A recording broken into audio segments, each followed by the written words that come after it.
जब सबसे संत का शरण मिल जाए तो कागा से हंस बना देते हैं शंकर। कागा से कोई हंस करेंगे, कागा से कोई हंस करेंगे। मिट जाए गुर की दागले, मिट जाए गुर की दागले, तेरी अच्छी बनेगी। मिट जाए गुर दागले, तेरी अच्छी बनेगी। संतन के संग लागले, तेरी अच्छी बनेगी। सत्पथ के संग लागले, तेरी अच्छी बनेगी।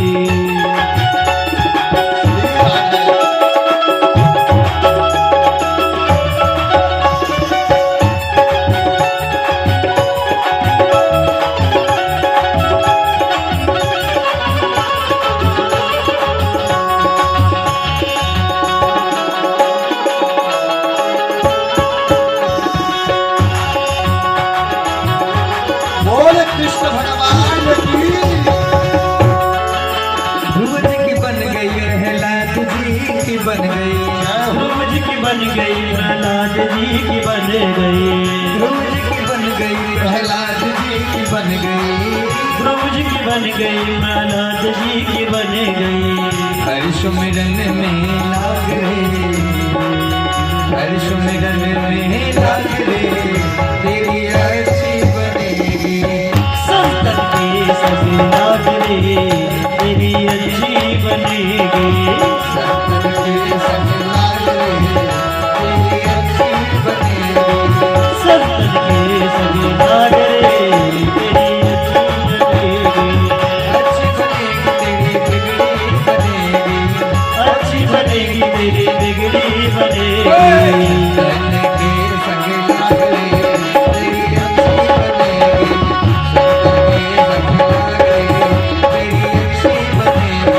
संतन के संग लागले, तेरी अच्छी बनेगी। संतन के संग लागले, तेरी अच्छी बनेगी। बोले संत भगवान की जय हो। नारद जैसे परमहंस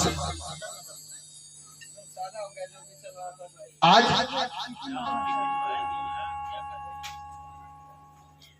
नारद जैसे परमहंस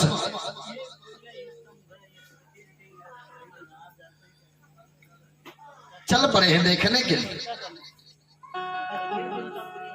कहा अब छोड़ो, इनके चरणों को हमने देख लिया। पहले संत महात्मा जितना विरक्त रहा करते थे उतने बड़े उच्च कोटि के महात्मा माने जाते थे, किंतु आज जितना वैभव संपन्न होता है वो उतना बड़ा ही माना जाता है। आज यह सब देख करके नारद जी महाराज का मन अशांत हो गया है। आया था शांति के लिए, पर यहां तो अपनों में क्रांति मची हुई है। मैंने तो शांति खोजा, पर यहां पर क्रांति मची है।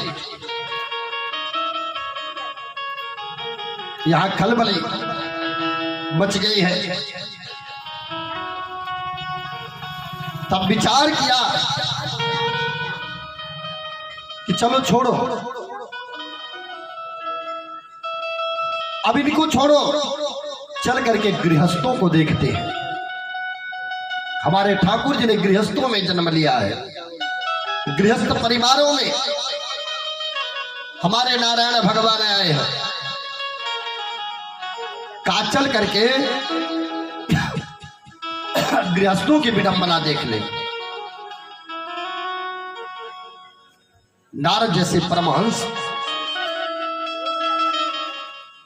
गृहस्थों के पास चले हैं। और जब गृहस्थों के पास चले तो क्या देखा कि गृहस्थों में माता पिता की सेवा तब तक हो रही है जब तक कोई आस लेकर के हम बैठे हैं। और जहां हमारी आस खत्म हुई तो माता पिता की सेवा भी खत्म हो गई। सुखदेव जैसे परमहंस कहते हैं, नारद जी पहुंचे हैं और नारद जी ने देखा कातरुड़ी प्रभुता गे है, श्याल को बुद्धिदायका,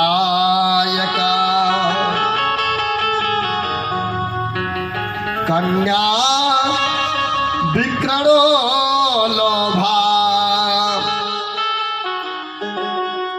दंपति नाम चकल का नाम।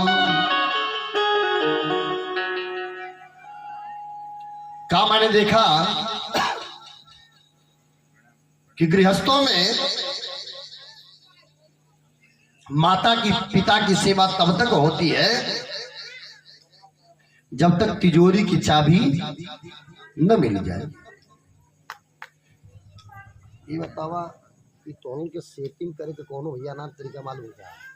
सादा बेस बिना बेस के बिना उठवा के की बोली कर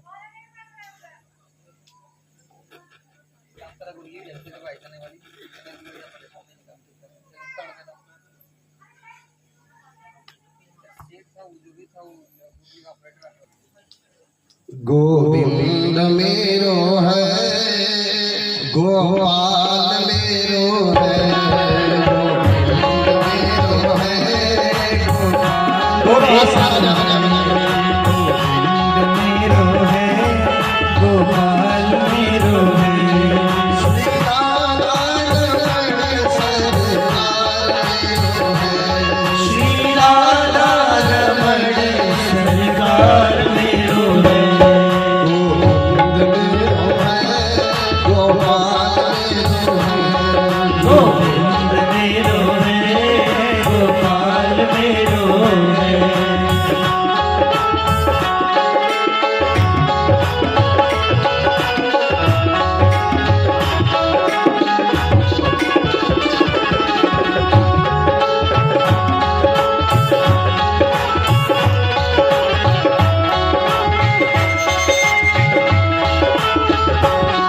गोविंद मेरो है, गोपाल गोविंद मेरो है, गोपाल मेरो है। बोल गोविंद सरकार की जय हो।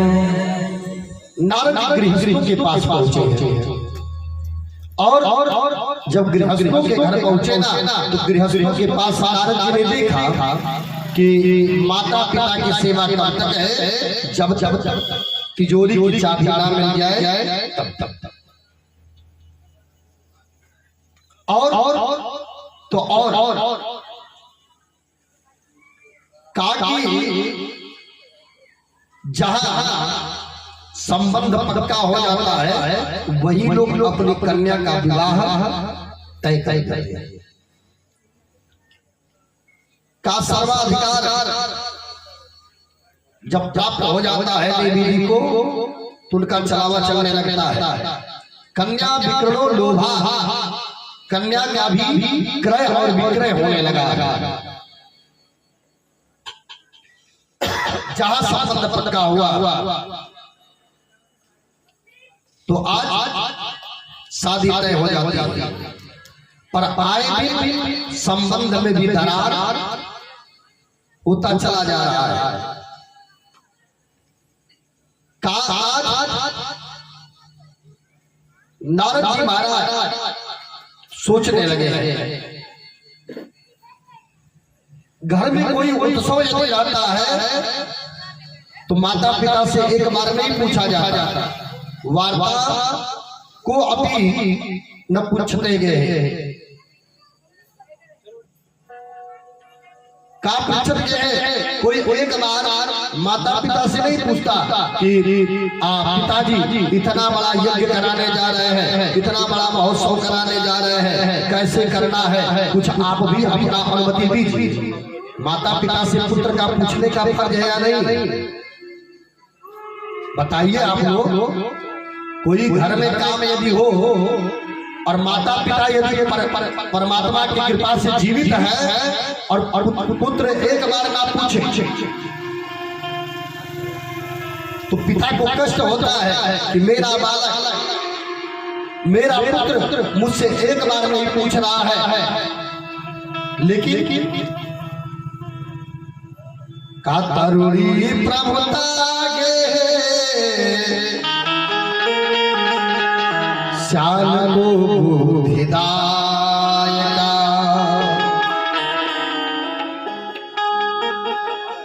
माता पिता से नहीं पर ससुराल में फोन लगवा करके देवी जी ने कहा एक बार थोड़ा भैया से बात कर लीजिए, एक बार थोड़ा पिताजी से बात कर लीजिए, वो बता देंगे कि कैसे करना है। पर आज अपने माता पिता से एक बार नहीं पूछा जाता और ससुराल वालों से पूछा जाता है। कहा आज आए दिन संबंध में भी दरार होते चले जा रहे हैं। नारद जी ने कहा भैया यह सब देख करके मेरा मन अशांत हो गया। आज मैं सोचने लगा अब क्या करूं। स्मृत लोक में यह सब देख करके मेरा चित्त एकदम अशांत हो गया। मैंने सोचा अब कहाँ जाए। तब मुझे तुरंत श्रीधाम वृंदावन का स्मरण आया है। मैंने कहा मेरे मन में आया कि मेरे प्रभु दिव्य प्रभु भगवान प्रागट्य भूमि में यमुना ने मेरे चित्त को अवश्य विश्राम मिलेगा। और आज ऐसे ही श्रीधाम वृंदावन के लिए मैं प्रस्थान कर दिया। और जब मैं श्रीधाम वृंदावन गया ना तो वहां मैंने एक आश्चर्यचकित घटना देखा। एक नवयुवती देवी बैठी है और उसके गोद में दो वयोवृद्ध पुरुष लेटे हैं।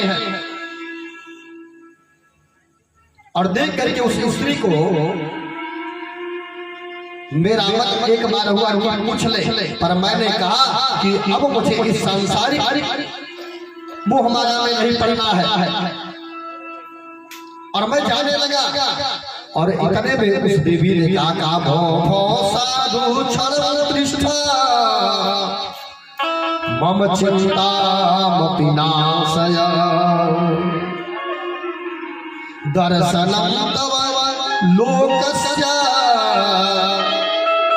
सर्वथा घरमो परमा। उस देवी ने कहा भो साधु क्षण निष्ठा मम चिंता मपिनाशय।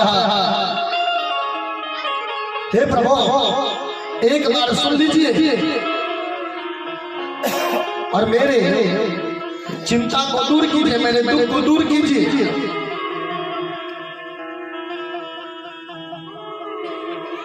मैंने देखा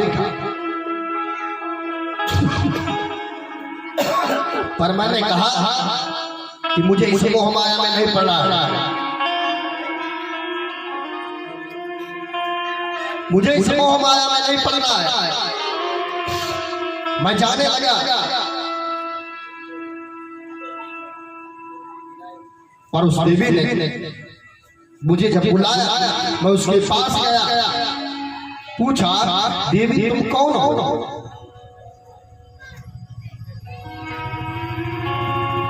वदम देवी सविस्तारम स्वस्य दुखस्य कारणम। अपने दुख का कारण बताओ कि आखिर तुम्हारा दुख क्या है, क्यों मुझे तूने याद किया? देवी बताने की कृपा करो। और आज वह देवी बोलती है कि आपके दर्शन मात्र से जीव का कल्याण हो जाता है। यदि एक बार आपका दर्शन हो जाए का नाम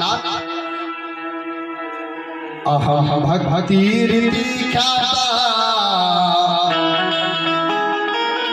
इमो में तनयो मतो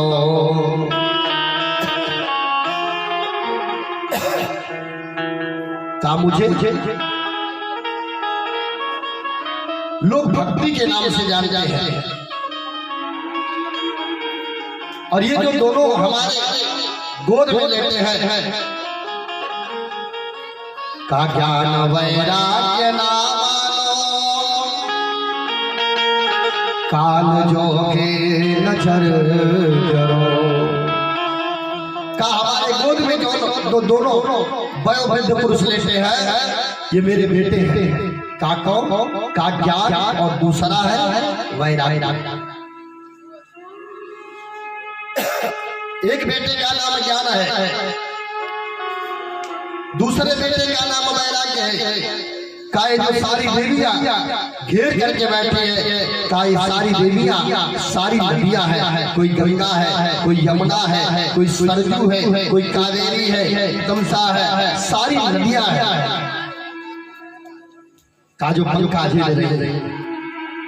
जो चारों तरफ घेर करके बैठी है, ये सारी नदियां हैं। सारा वृत्तांत मैया ने बताया कि हे नाथ, अपने दुख का कारण आज देवी बोल पड़ती है। मैं अपना पूरा परिचय आपको सुनाऊं।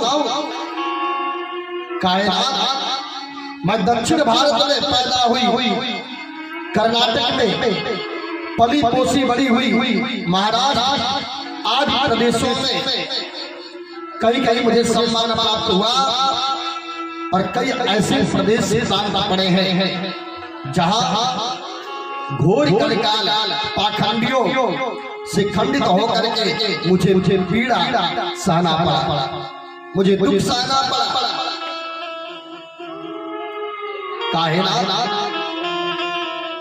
इस प्रकार अनेक प्रदेशों में घूमते और जैसे ही मैं इस श्री धाम वृंदावन को आई, आज मैं एक नवयुवती के रूप में प्रदर्शित हो गई।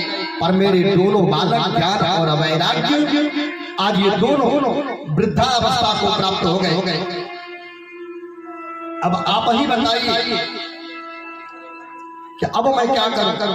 अब तो यही हमारा इच्छा करता है सहस भगवान, हे नारद जी महाराज, अब तो यही मेरा दिल कर रहा है कि इदं स्थानं परित्यज्य विदेशो गम्यते मया। अब यदि हमारे दुख का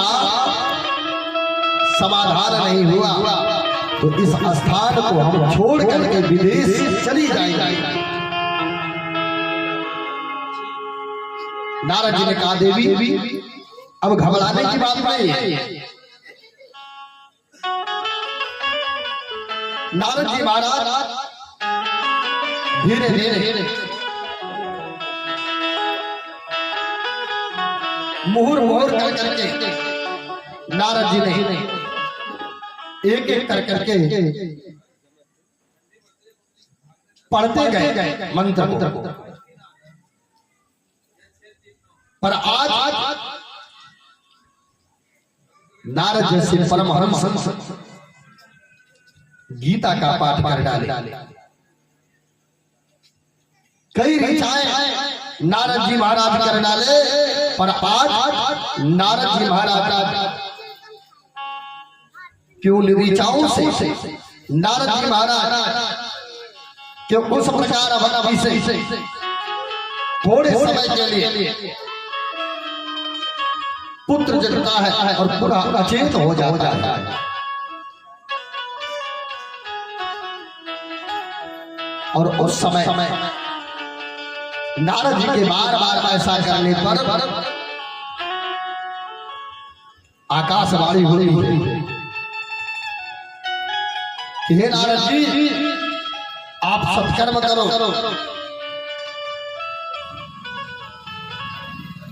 आपका सत्कर्म निष्फल नहीं जाएगा। काव्यो मवाणी देवानो भंडार से खिदता मिति उत्तमा सफल भविष्यति न संशयः। हे नारद जी, आप उद्गम करिए, आपका मनोरथ सफल होगा। और नारद जी इसी सत्कर्म को लेकर के समस्त ऋषियों के पास पहुंचे। पूछते गए नारद जी महाराज, ये सत्कर्म क्या है? और यही सत्कर्म लेकर के धर्मानुरागी बंधुओं आज अपने चारों भाइयों के पास पहुंचे हैं। कहा चारों भाइयों से अंग्रेजों से भेंट हो जाती है। कहा सनक, सनंदन, सनातन और सनद कुमार चारों ऋषियों से आज भेंट हुई है। और इस बात को आज नारद जी महाराज ने देखा और चारों अग्रज मुस्कुराने लगे। धन्य हो नारद, कोई आम के फल को खा ले और ये कहे कि आज इसके गुद्दे में इतना रस है, तो जिसने आम जैसे फल को जन्म दिया है उस तना में कितना मिठास भरा होगा का जानते हैं? सनकादिक मुस्कुरा करके बोले नारद, यदि कोई आम का मीठा फल खा ले और ये सोचे कि जब इसमें फल में इतना रस है तो इसके छिलके में कितना होगा, इसके अंदर जो बिया है उस बिये में कितना मिठास होगा, और जिसने इसको जन्म दिया है वह पौधा आम का कैसा होगा। सोचने लगे। दूध से दही बनता है, दूध से मक्खन बनता है, दूध से घी बनता है। और जो काम घी करेगा वो दूध नहीं कर पाएगा, और जो काम दही करेगा वो दूध नहीं कर सकता, जो काम मक्खन करेगा वो दूध नहीं कर सकता। आज नारद जी महाराज को इस प्रकार समझाया है तो नारद जी का शंका तुरंत दूर हो गया है। नारद जी से कहा, हे नारद जी महाराज, व्योमवाणी ने जो आदेश दिया है सत्कर्म, वो सत्कर्म कोई और नहीं है। का वो सत्कर्म श्रीमद् भागवत ज्ञान गंगा यज्ञ की कथा है। बोले श्रीमद् भागवत महापुराण की शास्त्रों के रहस्य को समझाया है। का जब भाग्य उदय होता है ना, तब जाकर के ये भगवान की कथा सुनने को मिलता है। भाग्योदयेन बहुजन्म समर्जितेना सत्संगमं च लभते पुरुषो यदा वै। अज्ञान है तू कृतिमोहमदान्धकानासमं विधाय हि तदो दयते विवेकः। का इस जन्म का के भाग्य से नहीं, अपितु जन्म जन्मांतर के भाग्य जब उदय होते हैं तब जाकर के भगवान की कथा सुनने का यह परम सौभाग्य हम सभी लोगों को प्राप्त होता है। बोले सच्चिदानंद भगवान की जय हो। जैसा कि गोस्वामी बाबा ने बड़ा सुंदर मार्गदर्शन कराया है। गोस्वामी तुलसी बाबा की लेखनी चली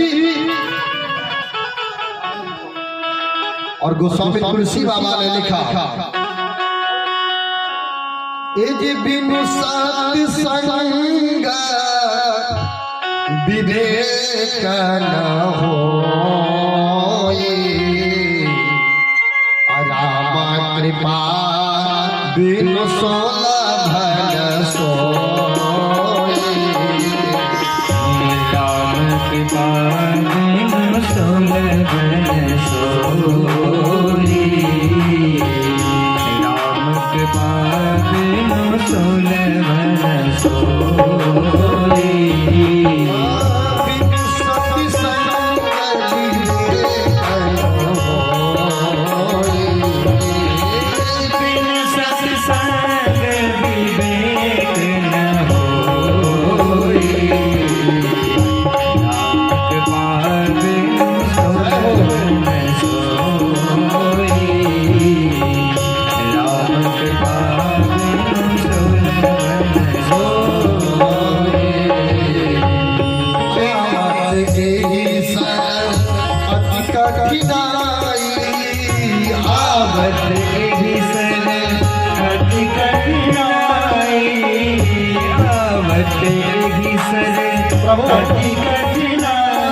बड़ा सुंदर भाव देते हैं कि भगवान के पास आने में बड़ी कठिनाई होता है।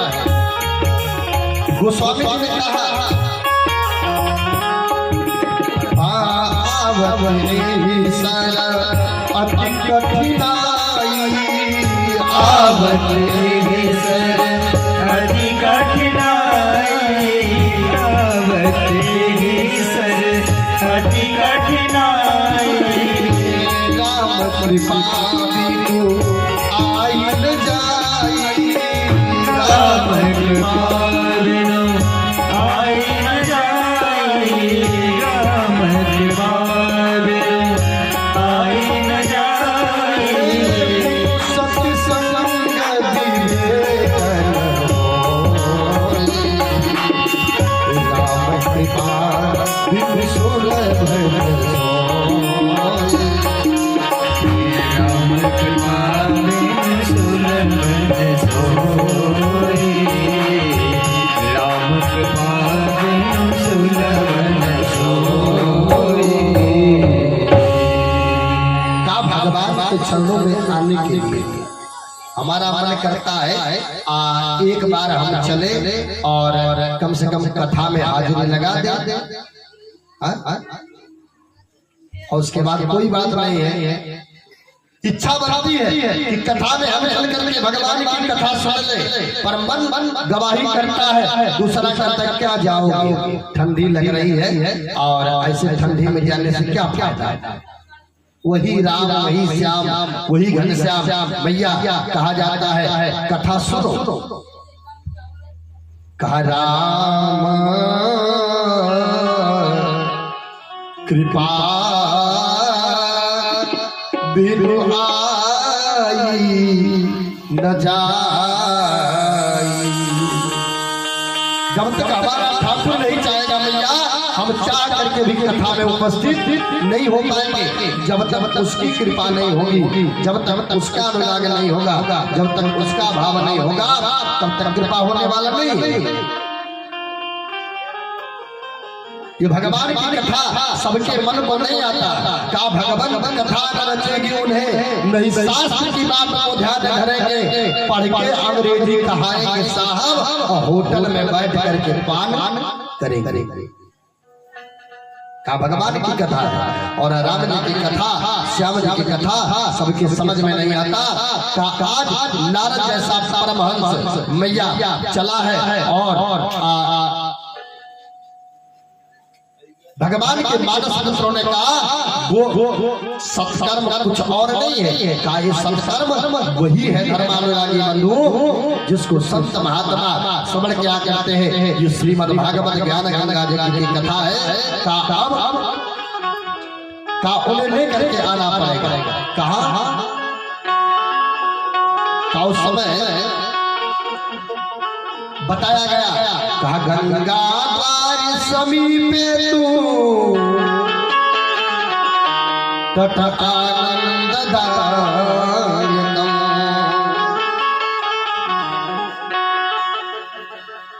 बात क्या चल रही है बद्रीनाथ में। बद्री विशाल में बात हो रही है, पर उस समय बद्री विशाल में बड़े गिने चुने लोग जाया करते थे, और जो जाते थे वो बड़े सिद्ध कोटि के महात्मा हो जाया करते थे।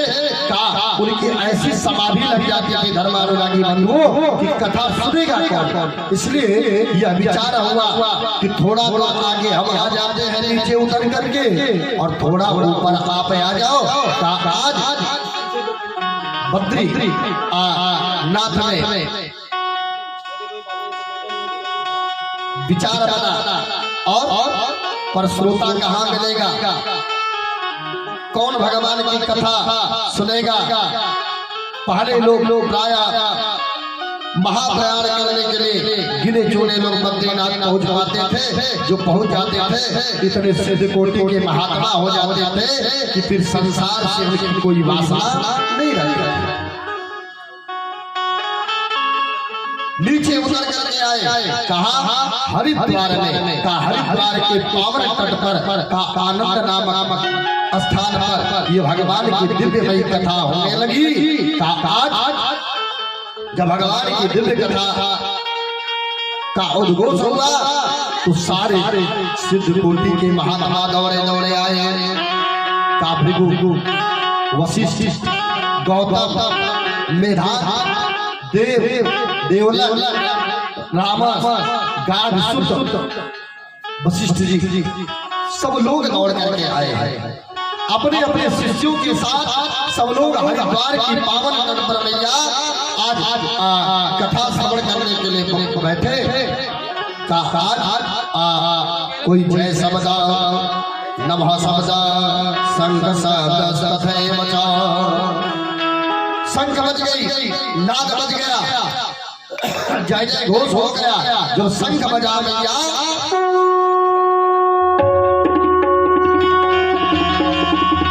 कथा का जय घोष हो गया।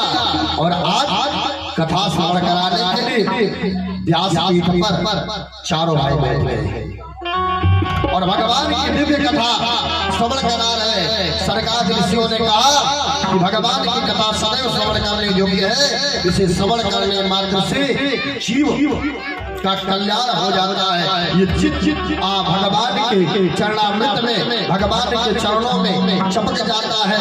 का टेढ़ी टांग वाला द्रवदूत का चित्त ऐसा गड़ जाता है कि आज निकलने के लिए नाम ही नहीं लेता। बोल सच्चिदानंद भगवान की जय। किसी ने बड़ी सुंदर बात कहा है, अरे मरूद केले गया दिल जिगर। गोपियों ने भगवान से कहा कि हमारा चित्त मन में लग गया, दूध केले गया दिल जिगर। सावरा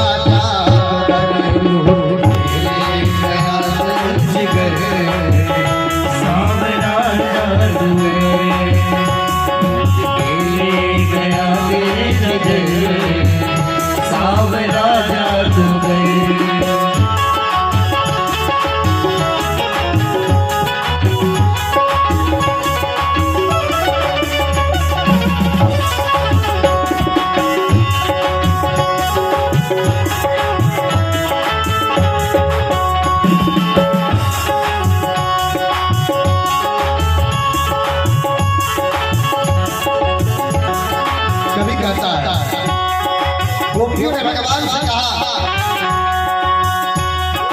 मैं तो गई भरने को जमुना में पानी, मैं तो गई भरने को जमुना में पानी, मैं तो गई भरने को जमुना में पानी। छवि मन हुई मैं दीवानी, की हुई मैं दीवानी, हुई मैं दीवानी, हुई मैं दीवानी। मारी जो उस मारी जो तिरछी नजर, सावरा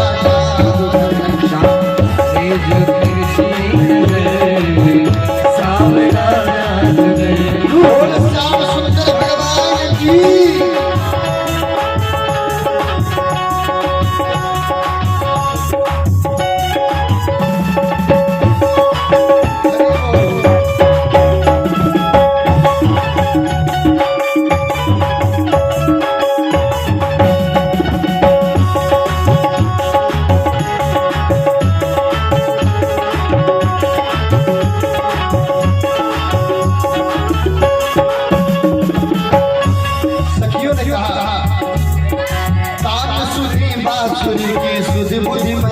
खोई, तान सुनी बांसुरी की सुध बुध में खोई, तान सुनी बांसुरी के सुध बुध में खोई, तान सुनी बांसुरी की सुध बुध में खोई। भूल गई लोक लाज।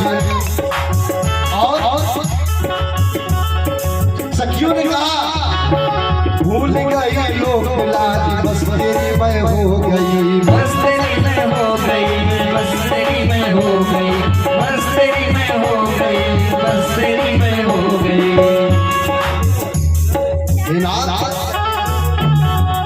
छोड़ के तुझको जाऊं किधर, छोड़ कर तुझको जाऊं किधर, सावरा जाऊं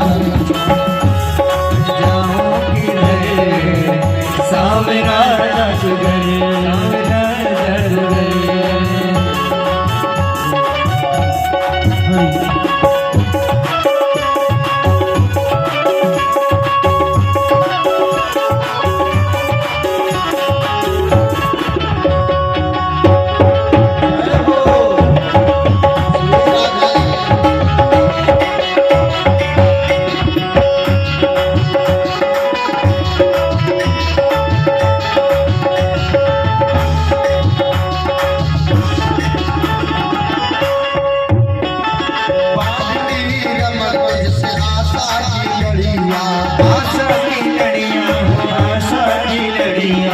आशा की लड़ियां हो, आशा की लड़ियां, जीवन की घड़ियां, जीवन की घड़ियां हो, जीवन की घड़ियां, जीवन की घड़ियां हो, जीवन की घड़ियां। तेरे चरणों में जाए गुजर, सावरा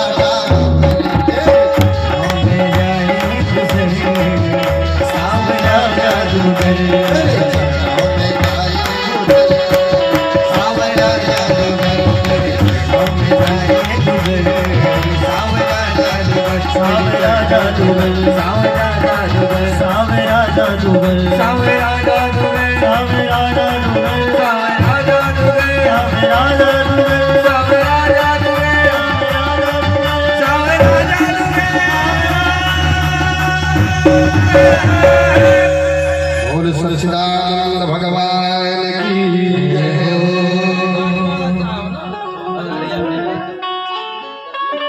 आज भगवान की दिव्य कथा का आयोजन हरिद्वार में हुआ है, और जब भगवान की दिव्यमयी कथा ये श्रीमद् भागवत की भक्ति ज्ञान वैराग्य के कड़पुटों में पहुंचा है समस्त ऋषियों के सन्मुख में, तो आज भगवान की दिव्य कथा के बीचों बीच भक्ति मैया रजाता ठैया कर करके नाच पड़ती है। का भक्ति सुतवतो तरुणो गृहीत्वा प्रेम करो सहसा विरासिता। श्री कृष्ण गोविंद हरे मुरारे नाथे नामा नमो वदन्ति।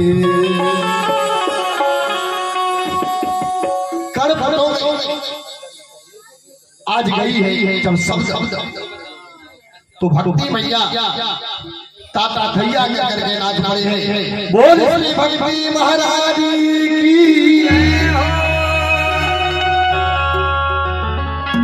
सब लोग कीर्तन करने लगे हैं।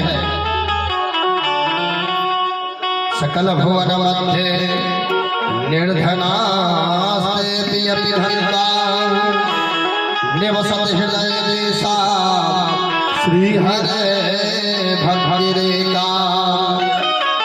हरिरपि निज लोकं सर्वथा तो विहाया प्रवसत हृदय त्रेषा भक्ति सुरसुरो धन्वा। आज त्रिभुवन वही धन्य है जिनके हृदय में भक्ति मैया विराजमान है। का वह हृदय धन्य है जिसके हृदय में भक्ति मैया विराजमान है, क्योंकि भगवान जिसके भवन में भक्ति देखते हैं, जिसका भवन स्वच्छ देखते हैं, निर्मल देखते हैं,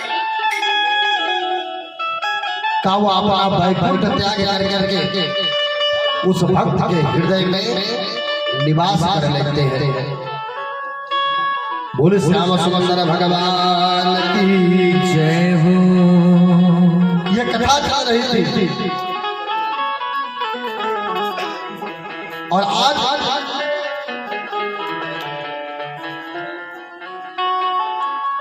सुत भगवान के चरणों में कतक देव ऋषि नारद सरकार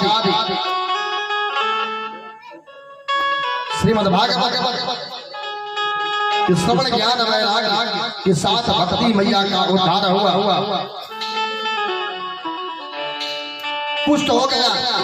परंतु अब यह प्रश्न करना चाहता हूं कि श्रीमद् भागवत सुनने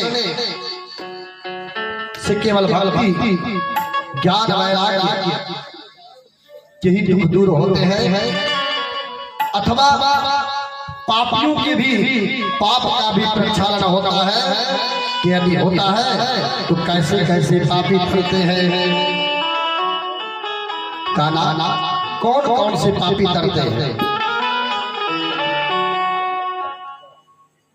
तो आज सुत भगवान ने सौनकाद ऋषियों से कहा कि जे मानवा पाप कृता सर्वदा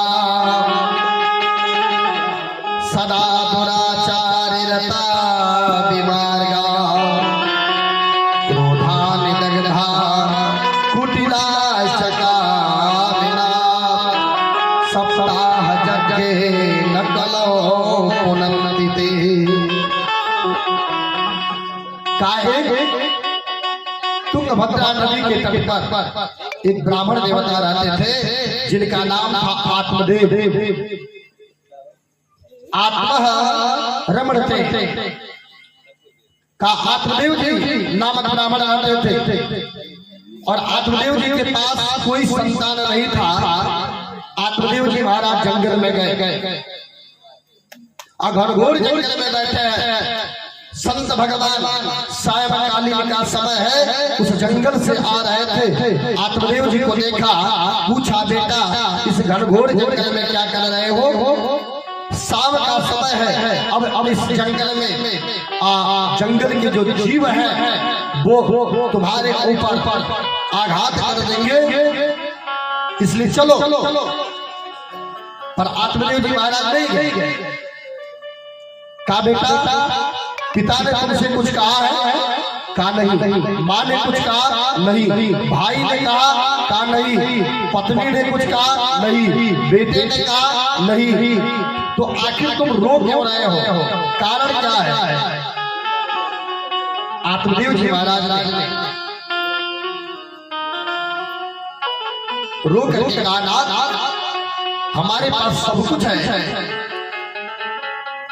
पर हमारे पास पुत्र नहीं है। अब हमारे इस कुल की परंपरा का निर्वाह करने वाला कौन होगा? इस कुल की परंपरा को सजो करके कौन चलेगा? आत्मदेव जी रोने लगे हैं और संत भगवान ने कहा बेटा पुत्र लेकर के क्या करोगे? पुत्र तुम्हें कौन सा सुख दे देगा? तो आज आत्मदेव जी ने कहा तुम क्या जानो पुत्र का सुख? का तुम पुत्र का सुख क्या जानो?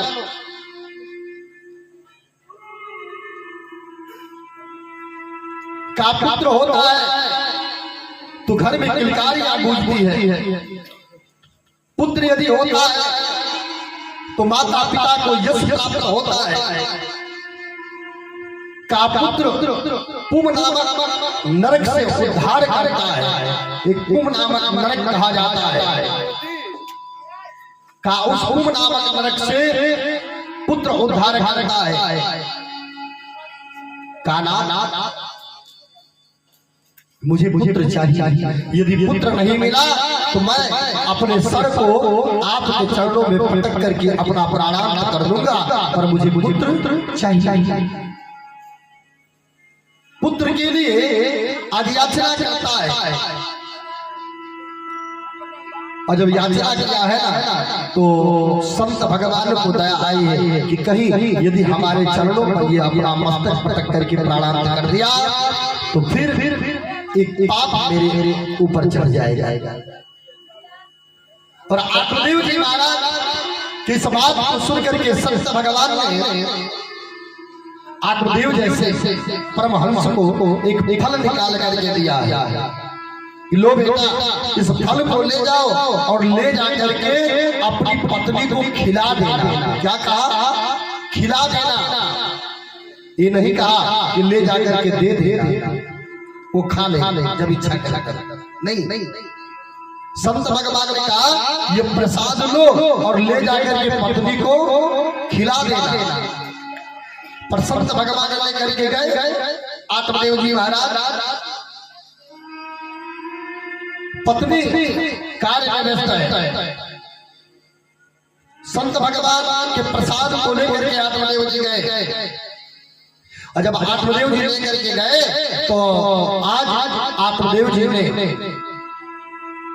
प्रसाद दे दिया। कालो ये संत भगवान का प्रसाद है, और यदि इसे तुम पान कर लोगी तो हमें पुत्र रत्न की प्राप्ति हो जाएगी। राजा ने यहाँ तक कहा था कि नाथ हमारी बात को छोड़ी, कहा हमारे परिवार में ना जाने कितने वर्षों से गौ माता भी रही है जिन्होंने आज तक पुत्र नहीं हुआ। एक भी ना बछड़ा हुआ ना बाछी हुई। का उसने भी आज तक उसी तरह से पांच पड़ी है, और संत भगवान का प्रसाद मिला है। लेकर के चला, संत ने कहा था ले जाकर के खिला देना, पर आज गुंदली मैया सोच रही है कि हे राम, बाबा ने प्रसाद दिया है, ना जाने कैसा प्रसाद होगा। नाना प्रकार की भ्रांतियां आ जाती है। यहाँ तक मैया ने सोचा, हमने सुना है कि जिनको गर्व होता है वो बड़े संभल करके चलती है। ऐसे समय में चटपटा चीज खाना नहीं चाहिए, और कभी यदि गांव में कोई बीमारी आ गया, हैया तावन इत्यादि जो पहले आया करता था, यदि जैसे आज के डेट में कोरोना काल आ गया था, इस कोरोना काल में लोग पैदल चले आते थे अपने परिवार में, और किसी प्रकार की सहायता नहीं हुई। जैसे कोरोना जैसी महामारी आई, का हम लोग तो कथा बोल रहे थे और प्रशासन द्वारा कथा को रुकवा दिया गया, लेकिन हालांकि आदेश हुआ कि आप लोग जो पहले से कथा चल रही है, कथा आप लोग करावे, लेकिन नियम का पालन करते। जहां हजारों 2000 की संख्या रहा करती थी, वहां पर रोक लगा दी गई कि कम से कम आप लोग 20 से 25-50 की संख्या होनी चाहिए। आज मैया ने कहा ऐसा कोई अगर गांव में दुख आ गया तो ऐसे समय में सब लोग गांव छोड़ करके भाग जाएंगे, पर मैं किस प्रकार से भागूंगी। सुनती हो कि ऐसे समय में उदर का विकार हो जाता है, नाना प्रकार की सोच रही है, और इतने में बहन आई। बहन आई, बहन को देख करके खुशी मनाई और सारा वृतांत अपने बहन से बोली। बहन ने कहा दीदी यदि ऐसी बात है तो कोई बात सोचने की नहीं है। अरे तुम तो जानती हो कि तुम्हारे पास धन है, हमारे पास धन नहीं है। कहा हम 3 महीने का हमारा गर्भ है दीदी, यदि तुम कहो तो हम अपने स्वामी को किसी प्रकार से मना लेंगे, लेकिन तुम्हें कुछ धन देना पड़ेगा। कहा वो धन दे करके हम अपने स्वामी को मना लेंगे और इसके बदले में मैं तुम्हें अपने पुत्र को दे दूंगी। आज समझौता हो गया। का ये फल संत ने दिया है तो तुम्हारे बता रहे हैं कि गौशाला में गौ माता है, ना जाने कितने वर्षों से ठाट है, आज उसी तरह पड़ी है, तो क्यों ना ये फल गौ माता को दे दिया जाता। और आज उठा करके यह फल गौ माता को दे दिया गया। समय आया है, सुंदर बालक पैदा हुआ है। बहन को ला करके अपने बहन के हाथ में दे देती है और इधर आत्मदेव जी की पत्नी धुंधली नित्य पति के सन्मुख भोग किया करती थी कि मैं गर्भवती हूँ और फल खाने से मुझे गर्भ रह गया है।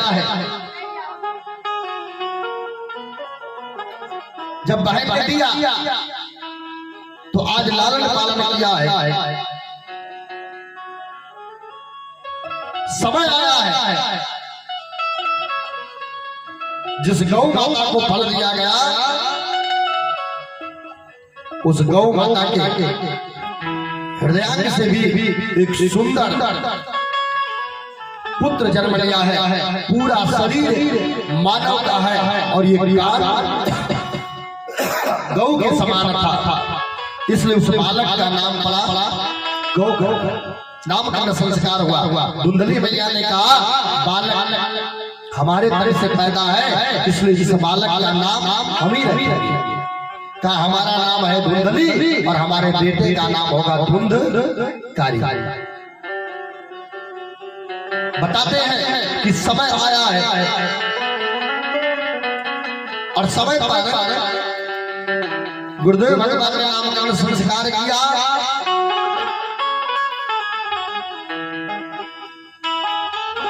समय बीता गया। कृतिकालेन तव जातो कारुणो तनया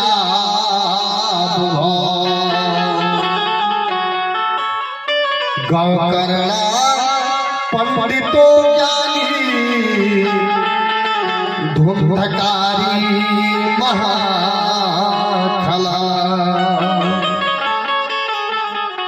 गौकर्ण जी महाराज प्रकांड विद्वान होते हैं और धुंधकारी खली होता है, चोर महाखली होता है, उपद्रवी। एक बार पिता पर ही आक्रमण कर दिया और पिता असोच में पड़ गए हैं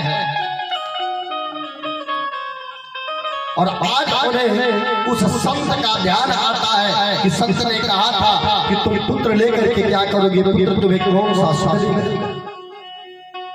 सोचने लगे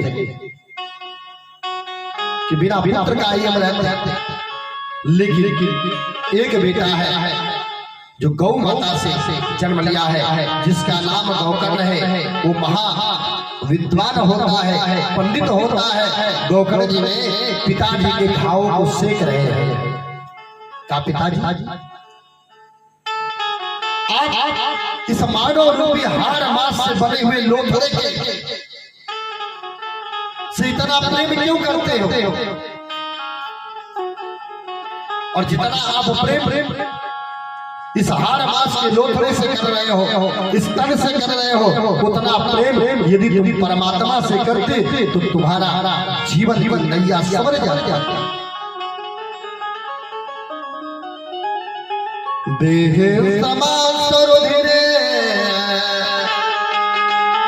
अभमतिं तुझ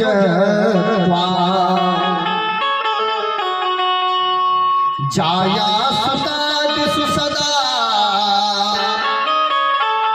ममता विमोचा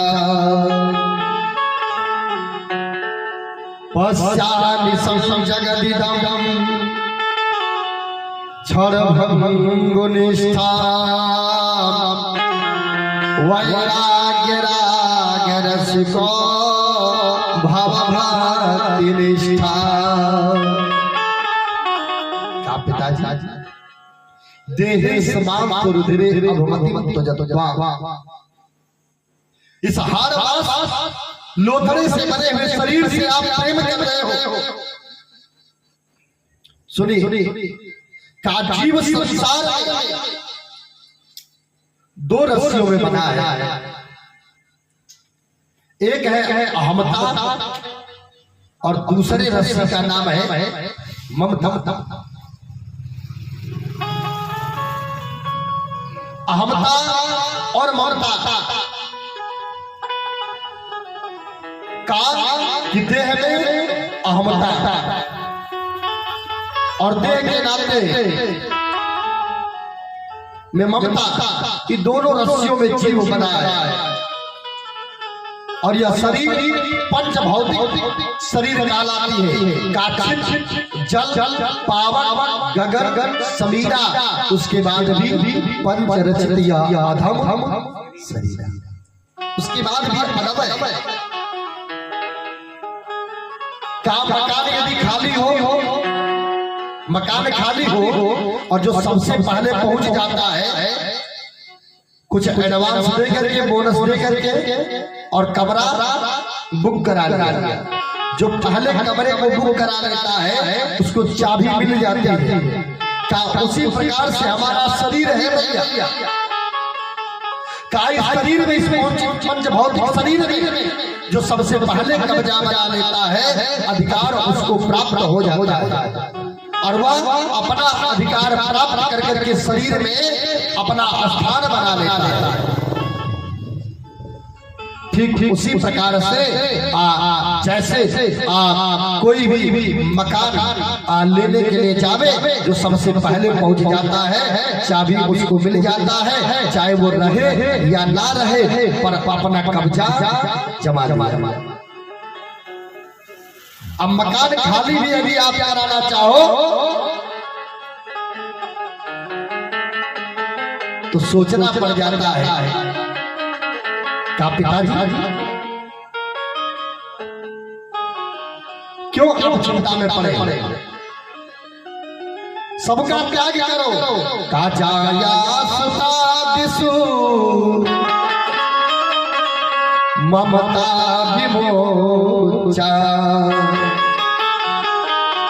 ये पत्नी पुत्र बेटे बेटी ये एक ममता है हमारा और ममता की डोर में बने हैं। और जिस दिन इस ममता का हम त्याग कर करके उस परम पिता परमेश्वर का ध्यान कर लेंगे उसे अपनी नाता जोड़ लेंगे तो उस दिन संसार के सारे नाते छूट जाएंगे। बोले सच्चिदानंद भगवान की। मगन रहना जी मगन रहना मगन रहना कछु लेना न देना मगन रहना जय हो। मगन रहना जी मगन रहना जी मगन रहना मगन रहना कछु लेना न देना मगन रहना कछु लेना न देना।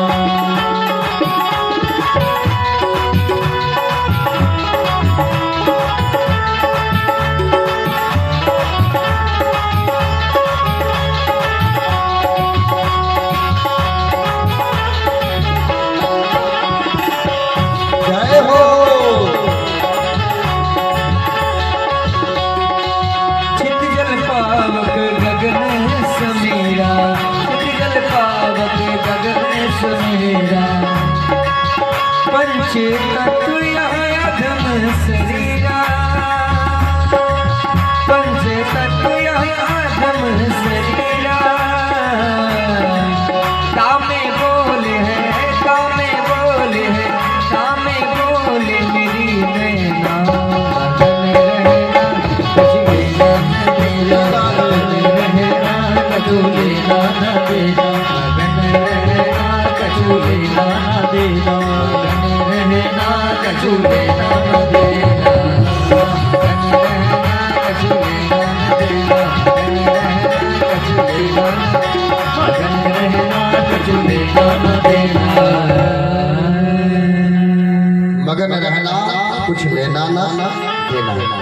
बोल सच्चिदानंद भगवान की जय हो। गौकर्ण जी की बात आज आत्मदेव जी को लगी और आत्मदेव जी महाराज घर घर त्याग कर देते हैं, चले गए वनों में। और आज जैसा कि आप पुत्र ने बताया कि पिताजी कि धर्म भजस्वा तजी लोक धर्मा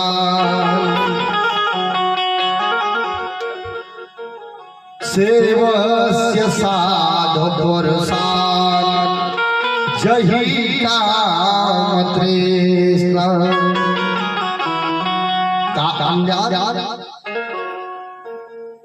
चरणों से धर्मों से अपना मन हटा करके अपने धर्म को पहचान का अपनी सनातन संस्कृति को जानो का पिताजी इस धर्म का आश्रय लेकर के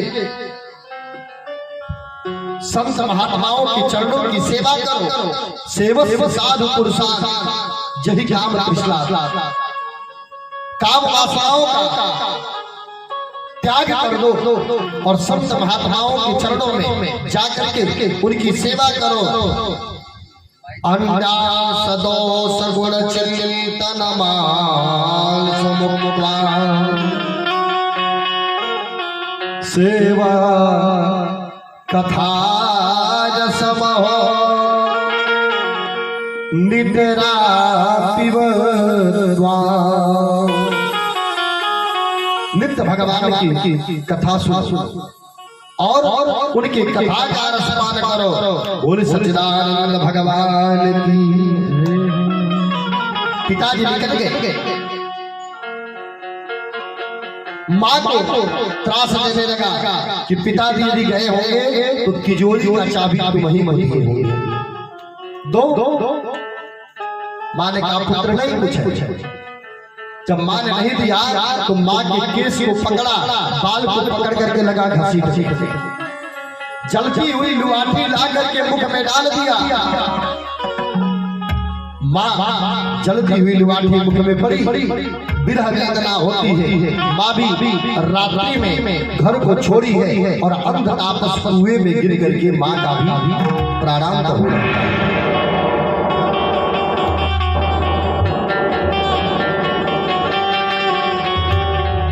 बची है कौन बचे हैं अब केवल गौकर्ण जी महाराज। गौकर्ण जी कहे भैया चातुर्मास लगा है और ऐसे महीने में हम सोच रहे हैं कि थोड़ा वृंदावन आदि सारे तीर्थों का दर्शन कर ले। तो आज धुंधकारी ने कहा भैया बहुत बढ़िया सोच है, चले जाओ। गौकर्ण जी महाराज चले गए और घर भर जितना भी सामग्री था उसका उपभोग किया। और जब उपभोग कर लिया तो आज 4 वेश्याओं को लाया बाजार से। 4 वेश्याओं को घर में बैठा दिया और एक दिन राजा के घर में चोरी किया, लेकर के आया धन। वैश्याओं ने पूछा भैया ये कहां से पाए? सारा वृत्तांत बताया। आपस में समझ ने बात किया कि यदि ये पकड़े जाएंगे तो हम लोग भी पकड़े जाएंगे, इसलिए न रहेगी बांस न बाजेगी बांसुरी। और आज चारों ने किया गया खाट में बांध करके और जलती हुई लुआठी मुख में डाल दिया। प्राणांत हुआ और चारों ने आज उसको आंगन में ही गड्ढा खोद करके गाड़ दिया। यह बात गौकर्ण जी महाराज को पता लगा तो गौकर्ण जी महाराज ने भैया का पिंडदान आदि क्रिया किया है चातुर्मास के बाद गौकर्ण जी महाराज आए, और जब गौकर्ण जी महाराज आए हैं ना तो घाट लगा करके उसी जगह सोए जहां वैश्याओं ने गाड़ा था, अपने चली गई। और गौकर्ण जी महाराज सोए गौकर्ण जी महाराज ने देखा,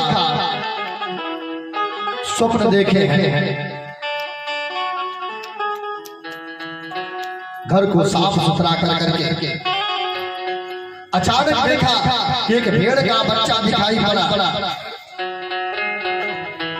ध्यान लगाया, अचानक वही भेड़ का बच्चा हाथी बन गया, फिर भैंसा बन गया, मानव बन करके जोर जोर से रोने लगा है।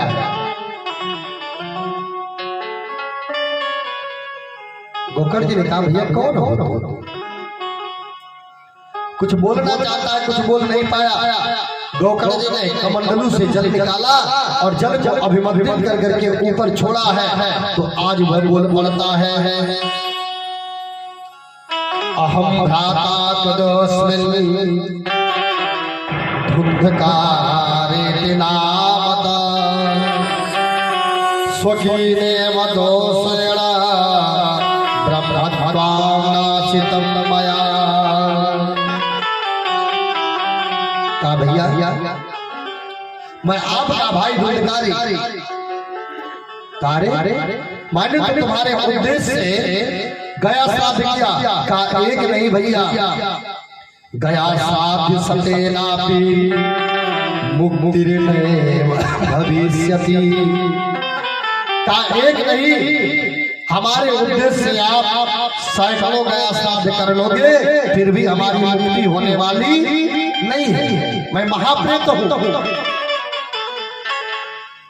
अब क्या गौकर्ण जी महाराज से कहा भैया हमारा उद्धार कीजिए। गौकर्ण जी महाराज विचार किए हैं और प्रातःकालीन सूर्य नारायण को नमस्कार किया है और सूर्य नारायण को की प्रार्थना किया है कि तुभ्यं नमो जगत साक्षे वही मे मुक्ति हेतुकम्। आपके उदय होने मात्र से इस धरा का अंधकार मिट जाता है। ये रात्रि हुई है ना, जब प्रातःकालीन सूर्य नारायण उदय होंगे तब यह अंधकार अपने आप चला जाता है और प्रकाश दिव्य ज्योति आ जाती है। दिव्य ज्योति आ जाती है। ये उस ठाकुर की कृपा है।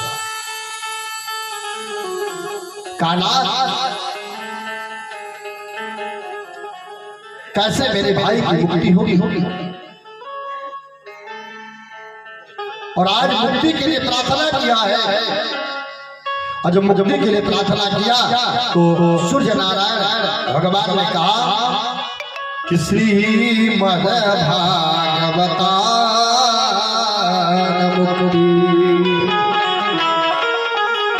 श्रीमद् भागवत से तुम्हारे भाई को मुक्ति मिलेगी, लेकिन कैसे? का सप्ताह वाचनो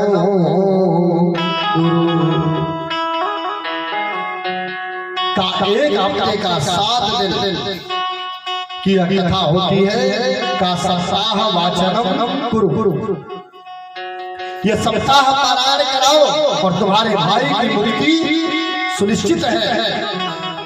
और यह श्रीमद् भागवत आज पितरों के उद्धार के लिए, अपने जीवों के उद्धार के लिए, पारिवारिक समस्त आने वाले विघ्नों को दूर करने के लिए यह श्रीमद् भागवत ज्ञान गंगा यज्ञ की कथा श्रवण करते हैं। क्या यही नहीं जो बैठ करके भगवान की कथा सुनते हैं उनके जीवन में भी आने वाली रुकावटें टल जाती है। का सारी रुकावटें, सारे विघ्न जो है खत्म हो जाते हैं। कैसे? श्रीमद् भागवत ज्ञान गंगा रूप की कथा सुनने मात्र से, इस सप्ताह कथा सुनने मात्र से जीव का कल्याण हो जाता है।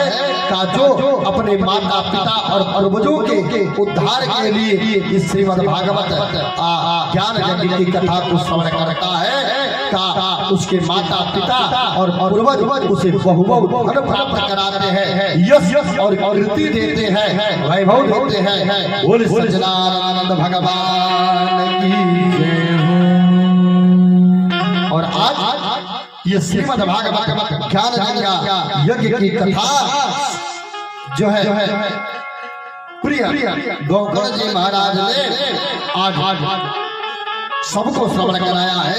और पितर के उद्धार के लिए का जो आप देखते हैं कि 7 पौर का एक बांस गाड़ा गया है। जो बताया जाता है कि धुंधकारी ऐसे ही बांस में आकर के उस समय निवास किया और एक एक दिन एक एक पोर फरता गया। 7वें दिन 7वां पोर फटा और आज उसमें से दिव्य स्वरूप प्रकट हुआ है। आज दिव्य विमान आया है और बैठ के जाने लगा। संतों ने कहा कथा तो हम भी सुने, पर हमारे लिए कोई विमान नहीं आया। पुनः भागवत का आयोजन होता है का जिसने मन लगा करके भगवान की कथा सुना, दृढ़ अनुराग से भगवान की कथा सुना, वो मुक्त हो जाता है। और जो इधर उधर की बातों में कथा सुनता है वो इधर उधर रह जाता है, फिर उसको मुक्ति मिलने वाली नहीं।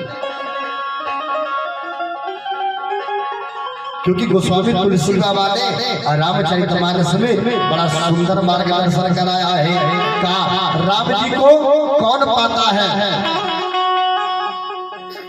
कहा निर्मल मन जन सो कोई पावा, निर्मल मन जन सोई पावा, निर्मल मन जन सोई पावा, निर्मल मन जन सो कोई पावा, निर्मल मन जन सो कोई पावा, कोई कपट चल छे भावा, मोहि कपट चल छिद्रन भावा, मोहि कपट चल छिद्रन भावा, मोहि कपट चल छिद्रन भावा, मोहि कपट चल छिद्रन भावा।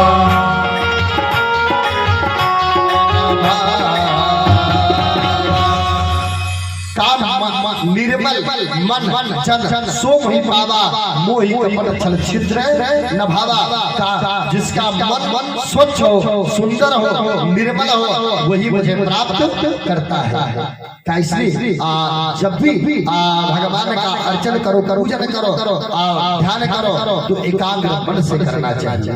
अभी नहीं कि पूरा संसार का बोझ लेकर के और उसके बाद हम बैठ जाए पूजा पर। नहीं। का जितने क्षण हम ठाकुर से प्रेम कर रहे हैं, जितने क्षण हम उस ठाकुर के मन में लगा रहे हैं, उतने क्षण हमारा ये मन, हमारा ये तन, हमारा ये भाव उस ठाकुर के चरणों में रहना चाहिए। का मुख में हो राम नाम, राम सेवा हाथ में, और तू अकेला नहीं प्यारे, राम तेरे साथ। जहाँ रहो, जिस भाव में रहो, अपने ठाकुर का ध्यान करते रहो, यही सबसे बड़ी पूजा है। बोल सच्चिदानंद भगवान की जय हो। पूरा कथा का आयोजन होता है, सारे संत महात्मा भगवान की कथा सुनते हैं और सुन करके जब मोक्ष देखा है किसका? धुंधकारी का, तो सारे लोग आज धुंधकारी भागवत की बड़ी सुंदर महिमा गाई है। धुंधकारी ने स्वयं कह डाला कि धन्या भागवती माता, प्रेत पीड़ा विनाशिनी, धुंधकारी जाते जाते भगवान की प्रार्थना करता है कि धन्य है भागवत कथा जिसने हम जैसे प्रेत की पीड़ा का विनाश कर दिया। सप्ताहो अपि कथा धन्या कृष्ण लोक फल प्रदा। धन्य सप्ताह यज्ञ जिसके कथा को श्रवण करने मात्र से भगवान कृष्ण के परम पद की प्राप्ति हो जाती है। बोले सच्चिदानंद भगवान की जय हो। अनेक संत्र अत्रेवा बहवो संति श्रोतारो मप निर्मला आनि तानि विमानानि न तेषां विगोत्तः। अनेक संत पुनः भगवान की कथा का आयोजन हुआ और सबने कथा सुना। अनेक अनेक रथ आए हैं और सब लोग दिव्य विमान पर बैठ करके भगवान के श्री धाम को चले हैं।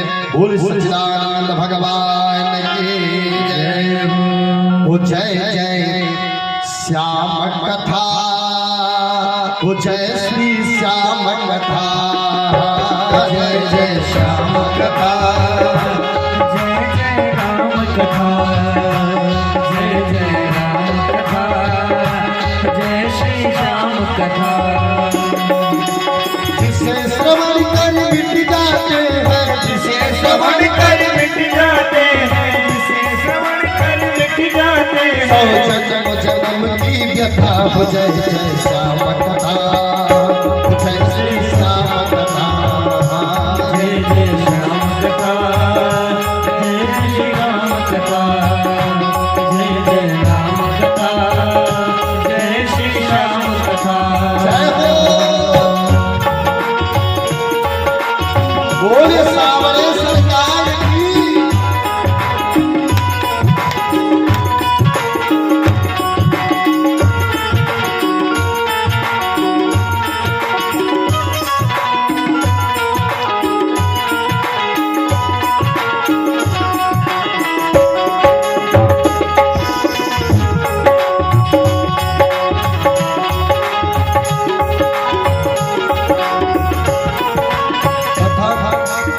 कथा है क्या?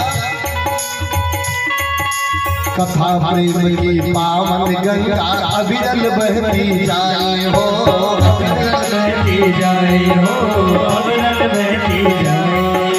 भक्ति भाव की शीतल लहरें अंत तक लहराए हो, अंत तक लहराए हो, अंत तक लहराए। कुछ बातें सुनने लायक हो,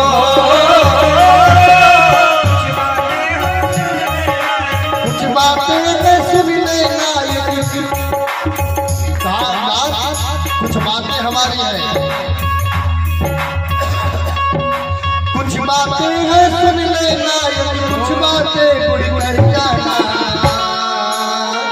जय जय श्याम कथा, जय श्री श्याम कथा, जय जय राम कथा, जय श्री श्याम कथा, जय जय राम कथा, जय श्री राम कथा, जय जय श्याम कथा, जय श्री राम कथा, जय जय राम कथा, जय श्री श्याम कथा, जय जय राम कथा, जय श्री श्याम कथा।